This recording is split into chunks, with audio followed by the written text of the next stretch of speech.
முகம் பார்க்க நானும் முடியாமல் நீயும் திரை போட்டு உன்னை மறைத்தாலே பாவம்.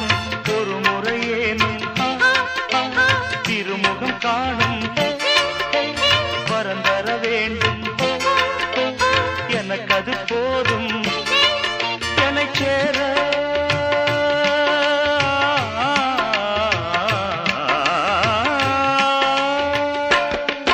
என்னை சேர எதிர்பார்த்து முன்னம் 7 ஜென்மம் ஏங்கினேன். வாவெண்ணிலா உன்னைத்தானே வானம்